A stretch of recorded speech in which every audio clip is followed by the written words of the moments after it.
When a miracle happens, do you think you'll be aware enough to see it, to notice, to be a witness to the fact that a miracle has unfolded before your eyes, and then be able to react to that in whatever appropriate response there would be?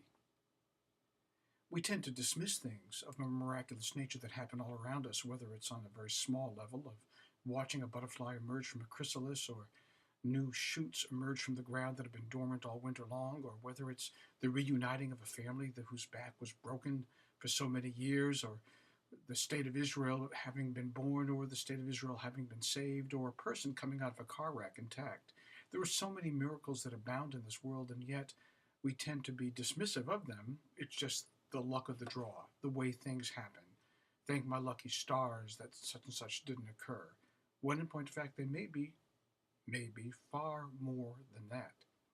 To witness the event unfold in the Torah of this week's Sidra called Mahalotcha, we are told that in the second year, on the anniversary, or just before that perhaps, of the Jewish people having been brought out of Egypt with that strong hand and outstretched arm, with the signs and the wonders that we know so very well from the Passover Seder and the Haggadah's telling of it, we're told that the Jewish people, the nation now in the desert, were to celebrate the very first Pesach. And what did they make of it? Did they think, why are we doing this? We got out of Egypt, we're free, big deal. Or it was a great adventure, and now that we're free, we have more important things to focus on rather than retell the stories of the past. But in point of fact, our Torah tells us quite the opposite. That the great miraculous nature of the event that had occurred to the Jewish people exiting Egypt should not be forgotten, even on the very first anniversary of that event. We retell it, we regale ourselves with the story, we remind ourselves of where we've been taken out of, and the fact that God's handprints are all over this. Small thing? Perhaps a very big thing, because it's a style of living. It's an approach to life.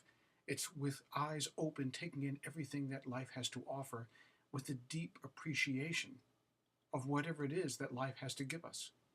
One of the sidebar comments of the Torah reading is that Ben Harbayim, that you should observe the Passover Seder at nightfall, reminds us of the fact that the Jews were now in the desert, and nightfall of Egypt was not the nightfall of the desert.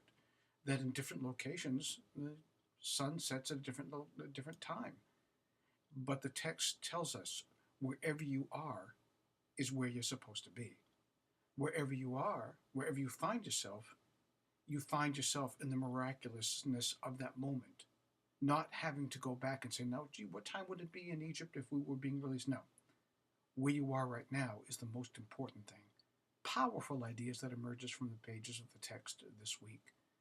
One, to know that we live in a miraculous universe, and only if the eyes are able to perceive it does it occur. And two, that we rejoice in the event where we are now. We don't have to transport ourselves, but rather where we stand right now is the most important place in the universe, and the most important time in the universe. Shabbat Shalom.